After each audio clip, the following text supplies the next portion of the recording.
Hi hello welcome to best of the day. మరి ఈ రోజు బెస్ట్ ఆఫ్ ద డేలో కొత్త విశేషాలతో పాటు కొన్ని ఆసక్తికరమైన నిజాలు మరియు చరిత్రలో ఈ రోజు జరిగిన ముఖ్య సంఘటనల గురించి తెలుసుకుందాం. Let's start the program. ముందుగా అంతర్జాతీయ విద్యా దినోత్సవం గురించి చెప్పుకుందాం.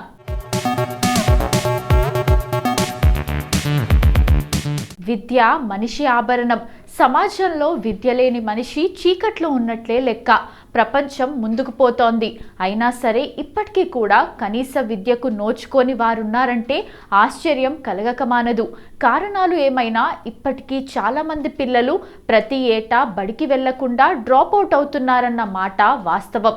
ఈ పరిస్థితిని అధిగమించే ఉద్దేశంతో ఐక్యరాజ్య సమితి తీసుకున్న చారిత్రాత్మక నిర్ణయమే అంతర్జాతీయ విద్యా దినోత్సవ వేడుక.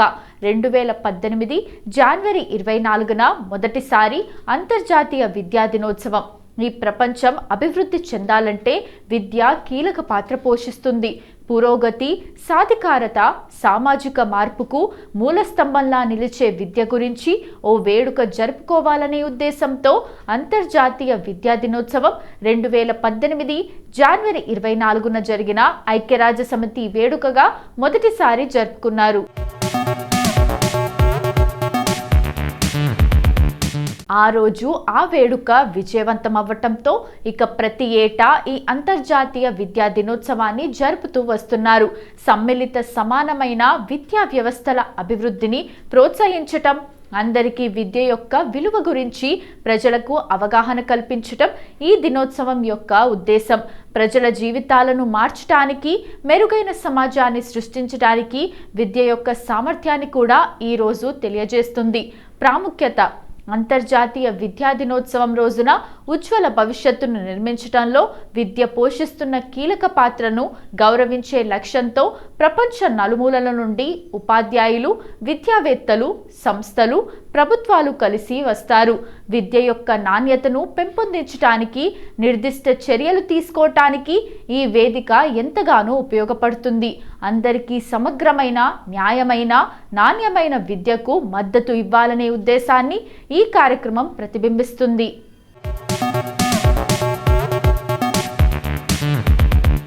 ఎనిమిదవ అంతర్జాతీయ విద్యా దినోత్సవాన్ని జనవరి 24, 2026న లెర్నింగ్ ఫర్ లాస్టింగ్ పీస్ అనే థీమ్తో జరుపుకుంటారు.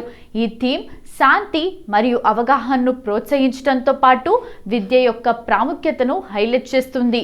సమకాలీన ప్రపంచ సమస్యలపై సమగ్రమైన సమాచారాన్ని అందించడంలో ఈ సమావేశం ఎంతగానో ఉపయోగపడుతుంది.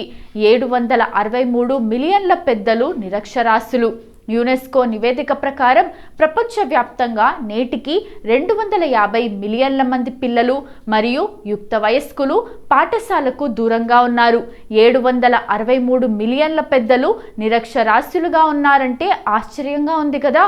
అందుకోసమే విద్య యొక్క ప్రాధాన్యతను, లక్ష్యాలు, పాఠశాలల్లో డ్రాపౌట్ రేట్లను తగ్గించటం, తద్వారా విద్యను కాపాడటం వంటి లక్ష్యాలను సమీక్షించటం ఈ అంతర్జాతీయ విద్యా దినోత్సవ ప్రధాన లక్ష్యం.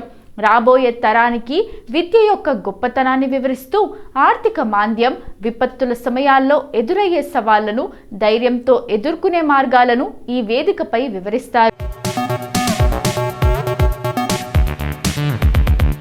గ్రామీణ స్థాయి నుంచి గ్లోబల్ స్థాయి వరకు విద్యావేత్తలు, ప్రభుత్వాలు మరియు సంస్థలు చేపట్టే వివిధ కార్యక్రమాలపై విద్యార్థులకు అవగాహన కల్పిస్తూ వారికి విద్యా వ్యవస్థల్లో వస్తున్న మార్పులను తెలియజేస్తూ ప్రతి ఒక్కరూ బడికి వెళ్లాలని, అందరికీ ఉన్నత ప్రమాణాలతో కూడిన విద్య అందించాలనే లక్ష్యంతో ముందుకెళ్తోంది. ప్రతి ఏటా జనవరి 24న ఇంటర్నేషనల్ ఎడ్యుకేషన్ డేను జరుపుకుంటారు. ఈ ఏడాది న్యూయార్క్లోని ఐక్యరాజ్య సమితి హెడ్ క్వార్టర్స్, దుబాయ్లోని ఎక్స్పో 2026, హార్వర్డ్ యూనివర్సిటీకి చెందిన Graduate School of Education, global మినెసోటాలో జరుగుతాయి. చేంజింగ్ కోర్స్, ట్రాన్స్ఫార్మింగ్ ఎడ్యుకేషన్ థీమ్తో 8వ వేడుకలు ఈ ఏడాది ఘనంగా జరగనున్నాయి. ఐక్యరాజ్య సమితి జనరల్ అసెంబ్లీ విద్యా ప్రాముఖ్యతను సూచించడానికి ప్రతి ఏటా అంతర్జాతీయ విద్యా దినోత్సవాన్ని జరుపుకోవాలని 2018 డిసెంబర్లో ప్రకటించింది. ఇప్పటి వరకు అంతర్జాతీయ విద్యా దినోత్సవం గురించి తెలుసుకున్నాం కదా. ఇక ఇదే రోజు జాతీయ బాలికా దినోత్సవం కూడా. మరి దీని గురించి కూడా తెలుసుకుందాం. కేంద్ర ప్రభుత్వం 2008 నుంచి జనవరి 24ను నేషనల్ గర్ల్ చైల్డ్ డే జాతీయ బాలికల దినోత్సవంగా ప్రకటించింది. దీని ముఖ్య ఉద్దేశం ఆడపిల్లల్లో సామాజిక అవగాహన పెంచి పీడన నుంచి విముక్తి కలిగించడం. అంతేకాక విద్య, ఆరోగ్య రంగాల్లో బాలికలు మరింత చురుగ్గా ఉండేలా చూడటం. ఇప్పటికే ఎన్నో రంగాల్లో మహిళలు విజయాలు సాధిస్తున్నా ఇంకా ఎక్కడో తాము వెనుకబడుతున్నాం అనే భావనలోనే ఉన్నారు. ఒకప్పుడు ఇంట్లో ఆడపిల్ల పుడితే ఇంటికి మహాలక్ష్మి వచ్చిందని ఆనందించేవారు. కానీ ఆ తర్వాత మారిన సామాజిక పరిస్థితుల కారణంగా అమ్మాయి పుడితే అమ్మో ఆడపిల్ల అనే స్థితికి దిగజారారు.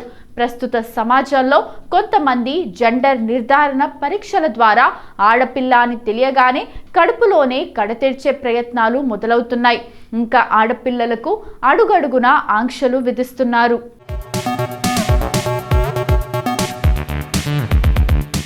వీటన్నిటినీ నిర్మూలించటానికి కేంద్ర ప్రభుత్వం జాతీయ బాలికా అభివృద్ధి మిషన్ కార్యక్రమాన్ని చేపట్టింది.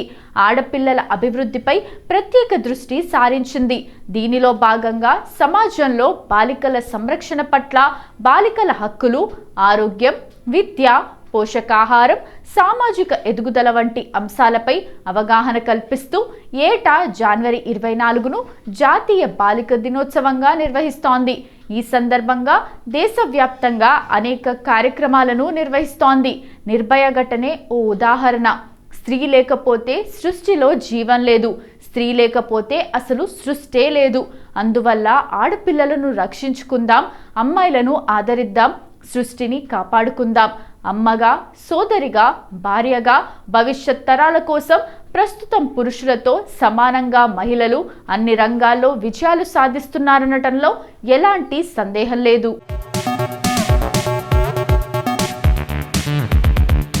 మన దేశంలో దివంగత ప్రధానమంత్రి ఇందిరాగాంధీ అద్భుతమైన పరిపాలన చేశారు.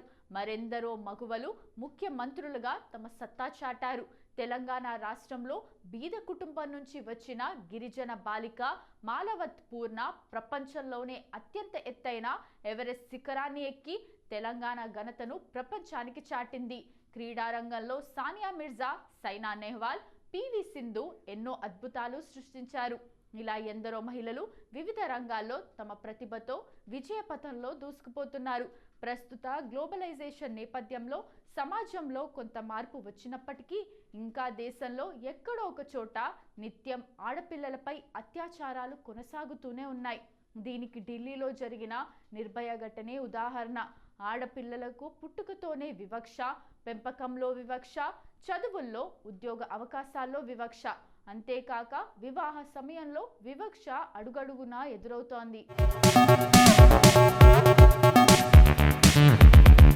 అసలు బాలికలంటేనే భారంగా భావిస్తున్నారు చాలా మంది తల్లిదండ్రులు.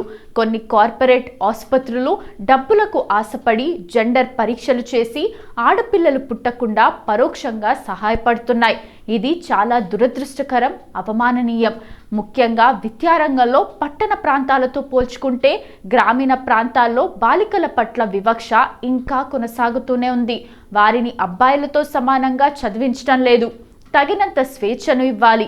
కేంద్ర, రాష్ట్ర ప్రభుత్వాలు ఆడపిల్లలు ఎదుర్కొంటున్న వివిధ రకాల వివక్షలను నిర్మూలించటానికి, ఆడపిల్లలకు ఆర్థికంగా చేయూతను ఇవ్వటానికి అనేక సంక్షేమ పథకాలను ప్రవేశపెట్టాయి.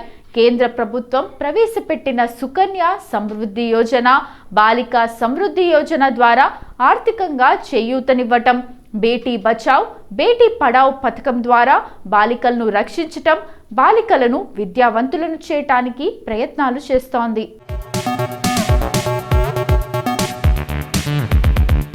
తెలంగాణ రాష్ట్రం బాలికా సంరక్షణ యోజన ద్వారా బీద కుటుంబంలో పుట్టిన బాలికలను ఉచితంగా ఇంటర్మీడియట్ వరకు చదివిస్తోంది.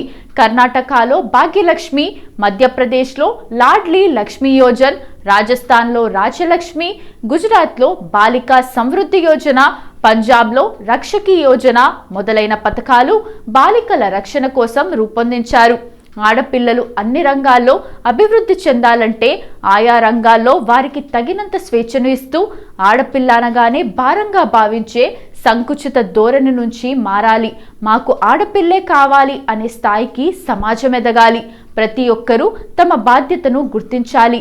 2011 జనాభా లెక్కల ప్రకారం 0 నుంచి 6 ఏళ్లలోపు బాలబాలికల వివరాలను పరిశీలిస్తే ప్రతి 1000 మంది అబ్బాయిలకు కేరళలో 964 మంది అమ్మాయిలు ఉంటే తమిళనాడులో 943, ఛత్తీస్గఢ్లో 969, మణిపూర్లో 930, హిమాచల్ ప్రదేశ్లో 909, త్రిపురలో 972, పశ్చిమ బెంగాల్లో 956 మంది బాలికల నిష్పత్తి ఉంది. ఇప్పటి వరకు జాతీయ బాలికా దినోత్సవం గురించి మనకు తెలియని కొన్ని ఆసక్తికరమైన నిజాలు తెలుసుకున్నాం కదా. మరి జనవరి 24వ తేదీన ఒక్కసారి చరిత్రలోకి వెళ్ళి చూస్తే ఎంతో మంది ప్రముఖుల జన్మాలు జరిగాయి. మరి ఒక్కసారి చరిత్ర పుటల్లోకి వెళ్ళి నేడు జన్మించిన ప్రముఖులు ఎవరో తెలుసుకుందాం రండి.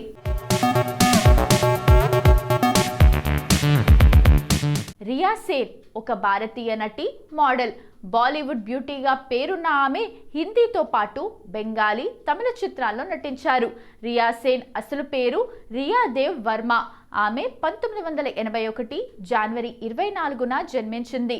1991లో విష్ కన్యా చిత్రంలో బాలనటిగా రియా సేన్ నటన జీవితాన్ని ప్రారంభించింది. 2001లో ఎన్ చంద్ర దర్శకత్వంలో వచ్చిన హిందీ చిత్రం స్టైల్తో ఆమె మొదటి వాణిజ్య విజయం సాధించింది. రియా సేన్ 16 ఏళ్ల వయసులో 1998లో వచ్చిన ఫల్గుని పాఠక్ మ్యూజిక్ వీడియో యాద్ పియాకి అనే లగీతో మంచి సక్సెస్ అందుకుంది. అప్పటి నుంచి ఆమె మ్యూజిక్ వీడియోలు, టెలివిజన్ వాణిజ్య ప్రకటనలు, ఫ్యాషన్ షోలతో బిజీ అయింది. మ్యాగజైన్ కవర్లలో కనువిందు చేసింది.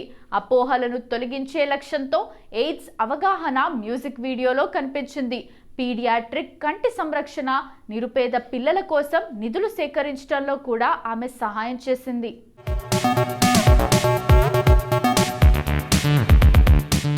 రాహుల్ భట్ ఒక భారతీయ ఫిట్నెస్ ట్రైనర్, నటుడు. సినిమా దర్శకుడు మహేష్ భట్ కిరణ్ భట్ల కుమారుడు. 2008 ముంబై దాడుల నిందితుడు డేవిడ్ హెడ్లీ తనతో స్నేహం చేశాడని, వారు సన్నిహితులుగా ఉన్నారని వెల్లడించిన తర్వాత రాహుల్ 2009లో అపఖ్యాతిని పొందారు. PBS ద్వారా ఒక పరిశోధనాత్మక నివేదికలో భట్ని బి చిత్ర నటుడిగా అభివర్ణించారు. హెడ్లీ గురించి మరిన్ని వివరాలను వెల్లడించడానికి సహాయాన్ని కోరారు.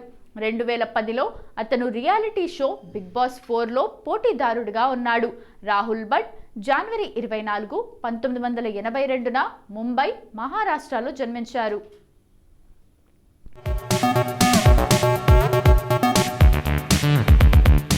సో ఇదండి ఇవాల్టి best of the day episode.